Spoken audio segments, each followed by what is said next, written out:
Hello and welcome to Alternative Dimension. I am Nischal Kumar, pursuing journalism and mass communication. Today, eventually and finally, I have found the wherewithal, the conviction to speak on a rather contentious and a very sensitive issue. In fact, I wanted to contemplate and deliberate upon the subject for donkeys here. But conditions and constraints were such that I was never ever able to put my perspective. But today, eventually, now that I'm seeing the situation is seriously tensed.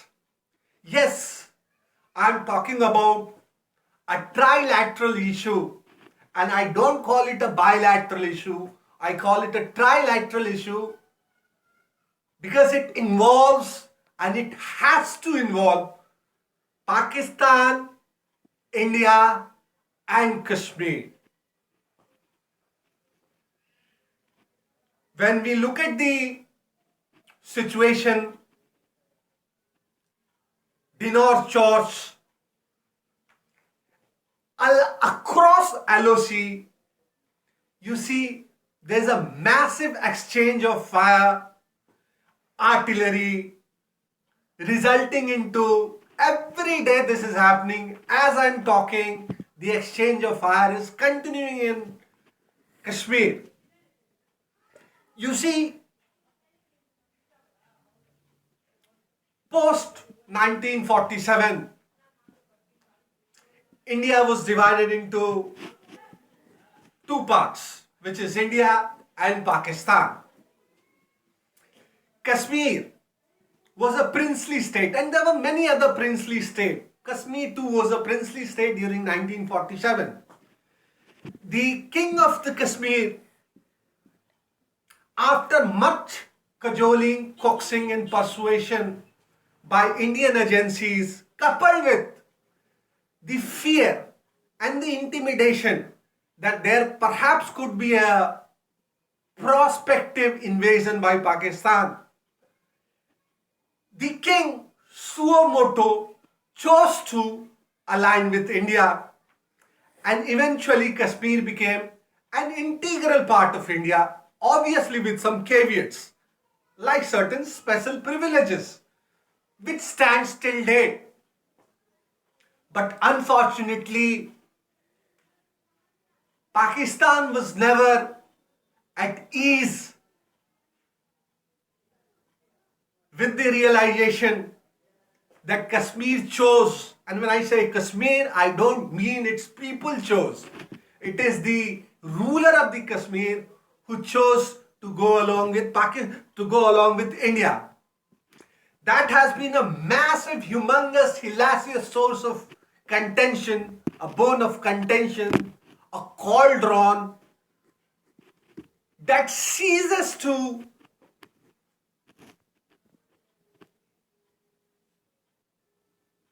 end. You see, I would not like to say that Pakistan is a hostile neighbor. I would not like to say that Pakistan is an intractable, recalcitrant force. Indeed, there are people who suggest that Pakistan perhaps is a failed state, to which I have serious apprehensions and reservations. Because I'll tell you what, you must always remember, you can change your friends, but you can never change your neighbors, the geographical compulsions.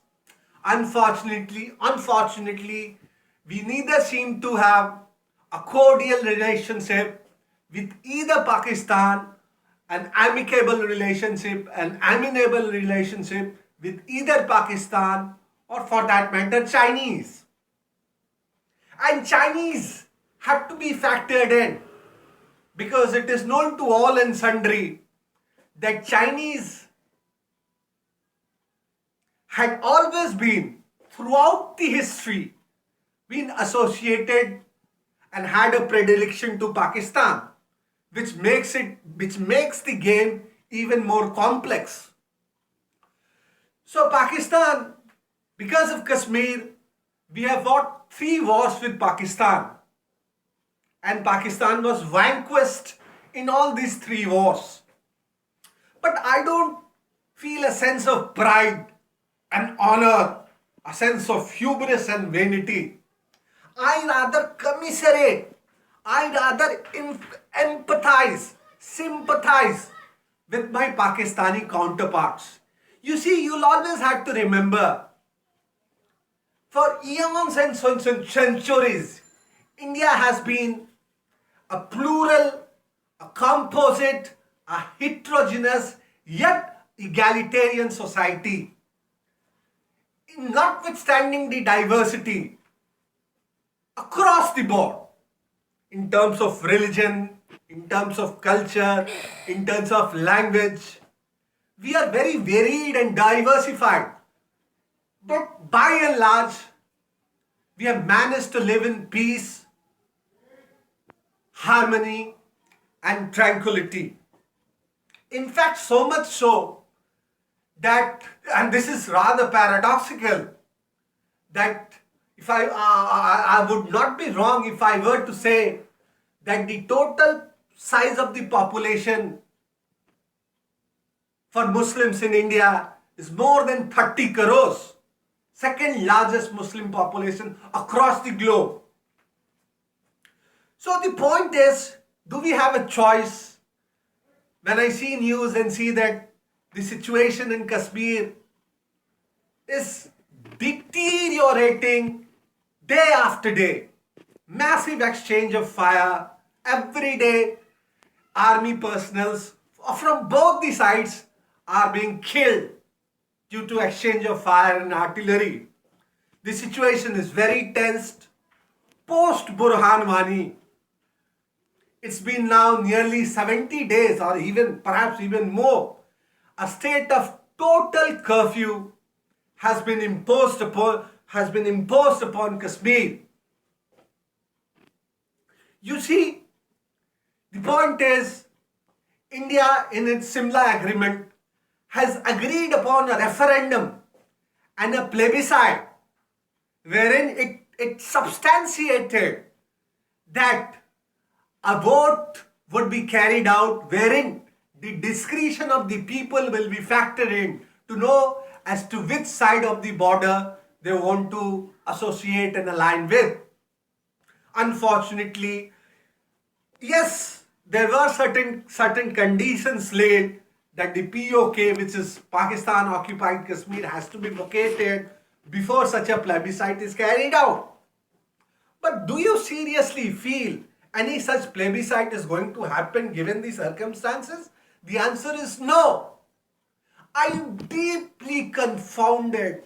I am deeply exercised and overwrought over the ruckus, over the mayhem that has transpired and that continues to transpire every day. I don't know as to which direction we are moving in. We'll have to eventually decide as to whether we want to be myopic, whether we want to indulge ourselves into knee-jerk reaction or have a larger vision. Let us not miss wood for the tree. You see, every day the situation is worsening, and I'm not being cynical. I would have rather wanted to be pallianias and sanguine. What to do? There seems to be no silver lining. There seems to be no light at the end of the tunnel. In fact, what I believe is that we are moving expeditiously into deep, dark dungeons of darkness and despair. What is the end point? Let us assume if a if the escalation snowballs into full-blown war with Pakistan, what is going to be the ramification? The ramifications are going to be disastrous and cataclysmic, because essentially there's no point chest thumping that we have carried out surgical strike post Uri and neutralized and liquidated some of their rangers and some of their forces. This is not the first time that the surgical strikes has been carried out. Although it has been carried out overtly for the first time, but covertly it has been carried out on multiple occasions. And there had been a continuous struggle. It's a normal phenomena to see that hostilities continue to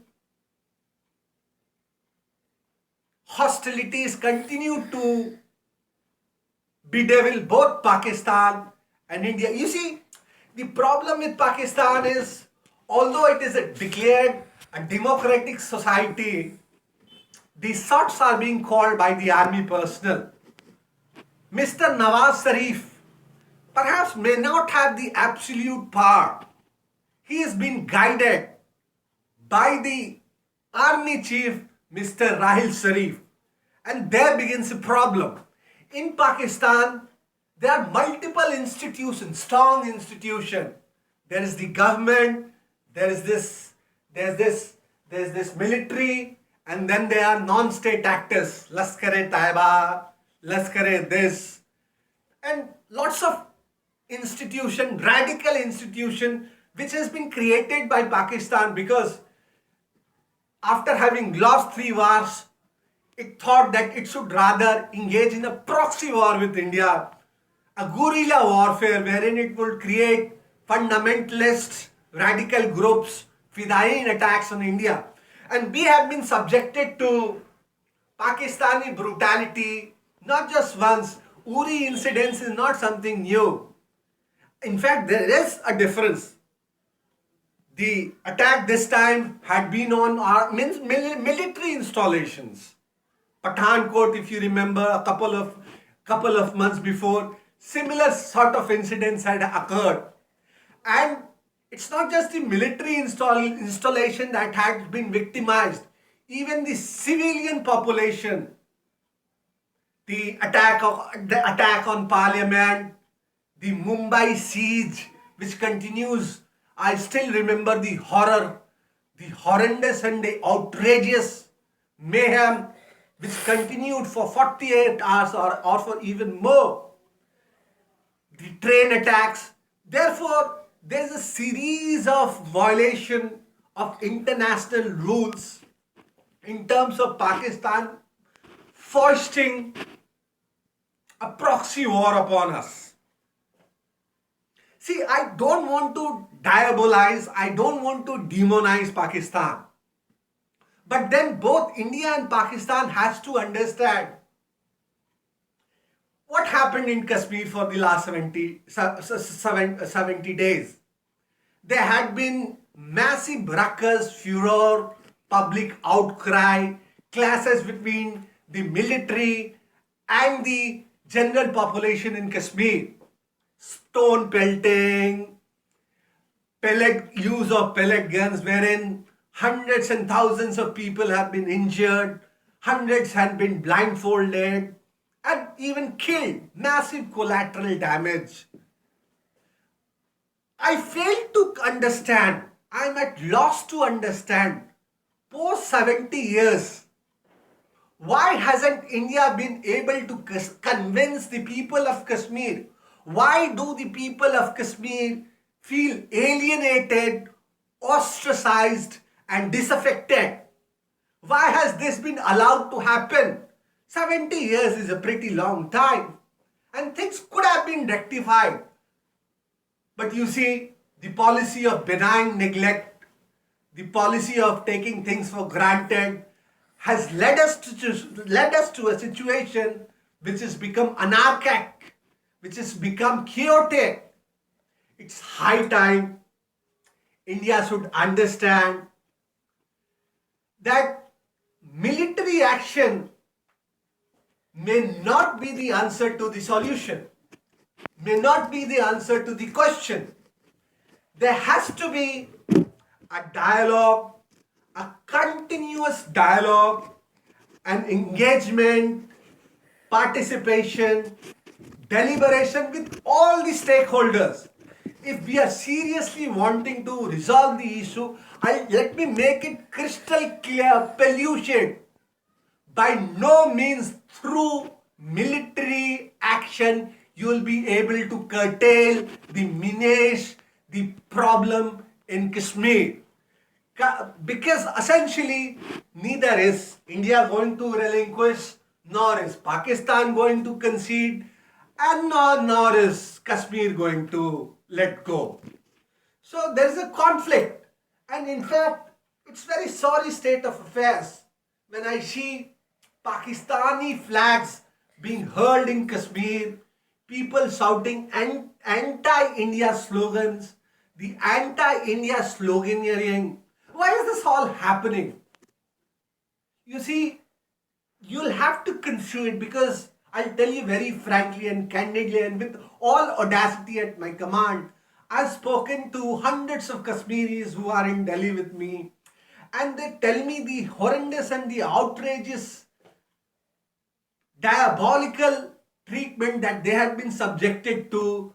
And I don't want to belittle or denigrate our army personnel. Obviously, they are doing their job. They have been assigned a task and they have been doing the job. But who is eventually facing the brunt? It is the people of the Kashmir who had been facing the brunt for decades now. And it's high time eventually it has reached an inflection point. And people of Kashmiris have said enough is enough. Now we are going to retaliate. So therefore, how do we solve the problem? The surgical strikes, the proportionate retaliation, symmetrical retaliation is all short-term measures. In the long term, we have to come on board. We had to sit on the table wherein all the stakeholders, let me tell you, playing ostrich in the sand is not going to work. You have to include Kashmiris, the separatists in the valley, into the dialogue. It has to be trilateral. It cannot be bilateral. And through continuous dialogues and negotiation, believe me, a lot can be done. Lots of a solution to all this, the way things are going, ISIS. And I seriously feels discombobulated when I see people pigeonholing and sobriqueting Islam with radicalization. That's not true. Islam does not belong to the fringe. Fringe is always a minority. And I'm sure the majority in the Pakistan, and for that matter in Kashmir, are peace-loving people. I stay in a place in Patna, a locality which has been dominated by Muslim population, and we had been staying there for, my ancestors had been staying there for hundreds of years. And I'll tell you very frankly, 90% of the friends that I have are Muslim friends. But I don't recall a single incident wherein we were harassed, persecuted, or hectored by my Muslim brothers and friends. That has never happened. I have understood, I have lived with them, I have grown up with my Muslim friends, and I know they are all peace-loving, normal people. To be demonizing them, creating a manufactured consent that Islam is a radical religion is unfounded and arbitrary. It's not true. It's farcical and even sham. You see, it's not just about us. We also have to think about our posterity. If an out-and-out war was to happen with Pakistan, don't you think we are all nuclear states? What if some eccentric in Pakistan chooses to use warheads, what will be the result? The result will be total obliteration, mayhem, carnage. What happened in Hiroshima and Nagasaki? The Japanese had to give up. You see, I understand that India perhaps is the bigger brother. India is perhaps stronger than Pakistan. But if India is stronger than Pakistan, it has to think like a seasoned, mature country. We have to empathize with Pakistan. A prosperous Pakistan is always in the favor of India. A Pakistan marred with violence. You see what happened in Quetta day before yesterday. 60 police personnel were slaughtered and killed. Pakistan, the non-state actors that it has produced, is boomerang, has ended up becoming Frankenstein. And they find themselves helpless.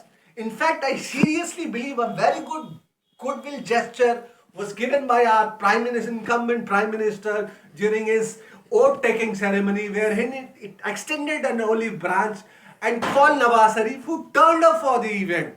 So perhaps in the beginning there were some good signals being given to Pakistan, but unfortunately you see Pakistan being a fragmented society. I seriously believe Nawaz Sharif within his heart of heart wants to resolve the issue and live in peace, and so do I and everybody. But an eye for an eye policy is gonna make the entire world go blind. You see, the definition of war has already taken a paradigm shift.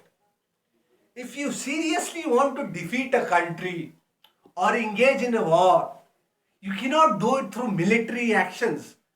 You can only do it through economic sanctions. You can only do it through political diplomacy. You can only do it through other means, softer means. Brutality, you see, you have seen the results of World War I. We have seen the results of World War II. War can never be an answer. So let me supplicate and implore my incumbent government, the people of Pakistan, the government of Pakistan, that for God's sake, in the name of humanity and in the name of posterity, the offspring, the upcoming generation, let us create a conducive environment for us. If we truly have to fight, let us fight the menace of poverty. Let us fight the menace of unemployment. Let us fight the menace of corruption. India is obviously doing okay, but we are far from being declared a developed state. And so is Pakistan. Pakistan must realize that it is high time when it should curtail and contain the non-state actors. And if it is finding itself helpless to do so, let it ask for help from its neighbors. India would be more than willing to help Pakistan neutralize and put an end to this menace. And there are other allied forces. But what is needed is the intent. Therefore, our incumbent, the only strategy which is going to work to rectify this problem is dialogue, deliberation and negotiation. So let us resume the talks and include all the stakeholders, including separatists, the people of Kashmir, and let us have that referendum once and for all. It's time we should have that referendum. You see, the central premise of our constitution is based upon for the people, of the people, by the people. Kashmir belonged first to the Kashmiris.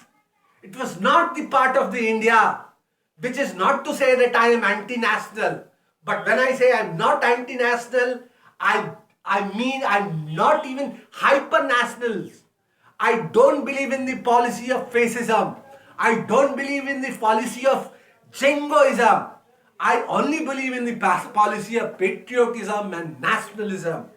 And in a larger interest of all the stakeholders, if and I believe so. Let us deliver on our promises which has been made. You see, you carry out a plebiscite. The people of Kashmir are truly perhaps at ease with India. They are wanting greater autonomy. So, what's the problem in delivering selective, calibrated autonomy to Kashmir? And the first step obviously would be lifting ASPA. And you see, let's not prevaricate. Let's not live in a cloud cuckoo land. Obviously,